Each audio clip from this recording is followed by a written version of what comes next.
Jamais je me suis dit je veux être célèbre grâce à ça.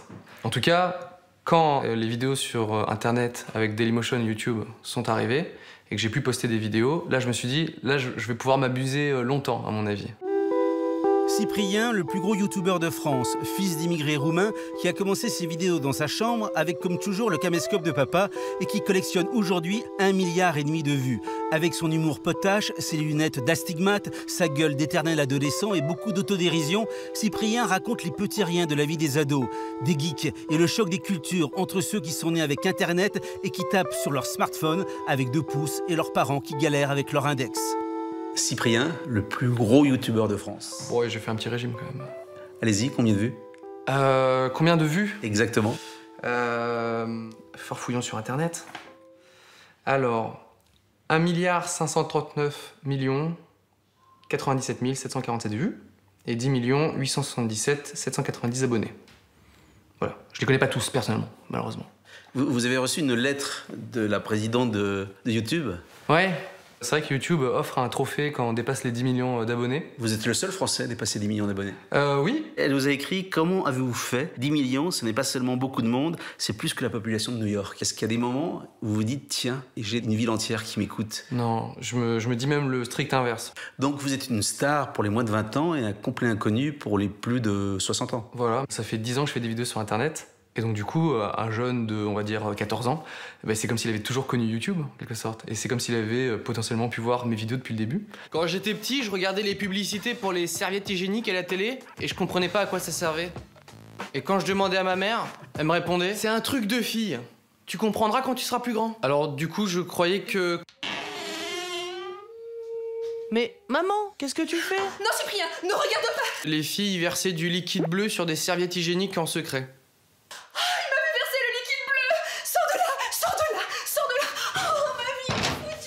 Donc on va s'adresser ce soir aussi à des gens qui n'ont jamais entendu parler de vous. Donc oui. On va commencer par... Enchanté, voilà, c'est Cyprien, je fais des vidéos sur Internet. Cyprien, nom de famille, imprononçable? Très prononçable, Iov, il n'y a que 3 lettres. I-O-V, ça va? C'est dingue parce qu'il y a que 3 lettres, et pourtant depuis que je suis né, je suis tombé que sur des gens qui n'arrivent pas à l'écrire. Votre nom s'il vous plaît? Iov, I-O-V. Non, I-O-V. Non, il n'y a pas de E. Non. I-O-V. Voilà, c'est ça. Mais la faute que les gens font le plus, c'est quand ils voient mon nom de famille avec un I majuscule, ils lisent Love. C'est américain? Non, c'est roumain. Papa et maman roumains. Roumain, ouais. Qui ont connu Ceausescu. Qui ont effectivement fui la dictature communiste. Vous faites allusion dans votre sketch au fait d'être un petit roumain ouais. À l'école. Bah oui, forcément, les jeunes, ils parlent de leurs origines, et à un moment, ils disent « Mais attends, c'est pas français ça, Iov, d'où ça vient ?» Au-delà des blagues « Ah, t'as craché dans ton Iov ?» Voilà. Et j'explique que je suis roumain, et puis là, effectivement, « Ah bah alors, on pique les parcs-mètres, oh, j'espère que t'as pas volé mon argent de poche. » Voilà. Ça m'a forgé un petit peu mon humour aussi, parce que j'essaie d'en rigoler, j'essaie d'anticiper les blagues. Alors dans la légende du youtubeur, il y a toujours le jeune qui, dans sa chambre, prend le caméscope du papa pour faire son premier sketch. Ah, ça c'est vraiment comme ça que ça a commencé. J'ai pris vraiment le caméscope de mes parents, un caméscope mini DV pour filmer les vacances en famille. Et moi, je faisais déjà du stop motion, c'est-à-dire qu'en fait, je faisais bouger des peluches et je leur faisais raconter des histoires. Et après, quand Internet est arrivé, je commençais à me filmer et j'ai fait, si je mettais ça sur Internet, quoi, pour partager avec un petit peu plus d'amis. Au début, il n'y avait pas grand monde? Non, au début, il n'y avait personne. Il y avait 20 vues, 200 vues, 300 vues. Et en fait, ça m'allait très bien. Jamais je me suis dit, je veux être célèbre grâce à ça. En tout cas, quand les vidéos sur Internet avec Dailymotion et YouTube sont arrivées et que j'ai pu poster des vidéos, là, je me suis dit, là, je vais pouvoir m'abuser longtemps, à mon avis. Et il a fallu combien de temps pour passer de 100 vues à 1,5 milliard? Ah bah, il a fallu 10 ans. Hein. 10 ans. Ça fait plusieurs années que l'école s'est terminée pour moi. Pourtant, je peux pas oublier plein de petits trucs que je déteste à l'école. Des trucs mais tout cons, mais qui m'énervent. La mine de mon crayon qui reste au fond du taille-crayon. Quand je fais baver un trait tracé en enlevant la règle. Froisser sa feuille en gommant. Mettre ma main sous la table et toucher un chewing-gum. Oh, mordiller le stylo de quelqu'un d'autre. Tu mords mon stylo là. Oh,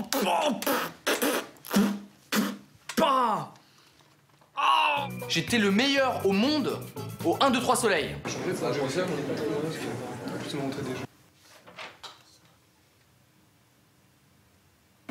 le métro est quand même plus fat et tout. Très juste. Vous pouvez continuer, monsieur, s'il vous plaît. Donc parlons de votre humour. Votre grande force, c'est quoi? C'est le sens de l'observation, par exemple? En tout cas, c'est ce que j'ai regardé quand j'étais ado qui m'a vraiment donné envie de faire encore plus de l'humour et de rigoler tout Les le temps. Monty Python. C'est les Monty Python. C'est l'idée que l'absurde pouvait faire rien. En fait, j'ai eu même un choc quand j'étais enfant. J'ai vu un film des Monty Python et j'ai vu un mec de 40 piges avec une noix de coco et en train de faire le bruit du cheval. Et je me suis dit, mais en fait, on peut être un vieux et être craqué du cerveau, quoi. Et je me suis dit, mais si j'arrive à faire ça de ma vie, ce serait formidable, quoi. Alors justement, vous parlez des vieux, c'est l'un de vos grands thèmes, la différence entre votre génération et celle de vos parents qui ne comprennent rien à Internet, et qui appellent ça d'ailleurs l'Internet. Ma mère est ma première inspiration de blague. J'ai rien inventé, j'ai juste à observer et à le refaire devant la caméra. C'est beaucoup plus drôle. Mes parents se sont un petit peu améliorés, mais il y a toujours des petits décalages voilà, qui m'inspirent encore. Ils tapent leur message avec combien de doigts? 2, je pense, ça leur suffit. Voilà. C'est très long. Si je veux faire une discussion par SMS, c'est très long, mais je prends mon temps. Vous osez en parler avec assez d'autodérision de vous-même, de votre physique par exemple? Je fais ce que je peux avec, voilà, avec les gènes de mes parents. Voilà, très grosse pilosité. Si ça peut faire des blagues pour mes vidéos, moi je suis... Mais les blagues vont très loin. Vous pouvez même blaguer sur le fait que lorsque vous grossissez, c'est plutôt des fesses et des cuisses, comme les filles, que des pectoraux. Bah, je suis navré, mais voilà, moi je vous présente mes cuisses, voilà, qui vont de là à là. Je vous présente mes poignées d'amour, que je vous donne si vous en voulez. Je tiens ça plutôt de ma mère. Quand je grossis, le haut du corps ne bouge pas. Je prends uniquement des fesses, des cuisses et des poignées d'amour. Oui, exactement comme une femme. Il y a beaucoup d'hommes qui ont peur dans la rue de mater un cul et de s'apercevoir qu'en fait c'est un autre homme. Et ben moi ma peur en plus de ça, c'est que le mec à qui on mate le cul, ce soit moi. Comme le youtubeur est en général très cool et sympa, il déteste lorsqu'on lui pose des questions d'argent.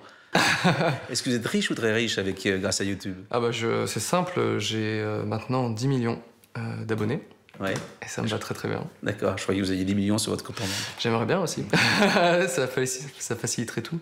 Non, en fait, moi j'aime pas spécialement parler d'argent. Donc quand on me dit combien tu gagnes au centime près, je fais, en fait, ça ne m'intéresse pas que tu en parles et que j'ai pas envie que tu t'intéresses à ça. J'aurais plutôt envie que tu t'intéresses peut-être à ce que je veux raconter, à ce qui est réellement mon quotidien. Lorsqu'on est le plus gros youtubeur de France, est-ce qu'on se souvient encore d'où on vient et d'où ses parents viennent? Bien sûr. Mes parents aujourd'hui, ils sont on ne peut plus français. Ils adorent la culture française, ils adorent la nourriture, ils adorent les Français. Ils sont devenus français, ils se sont jetés comme corps entier dans la France.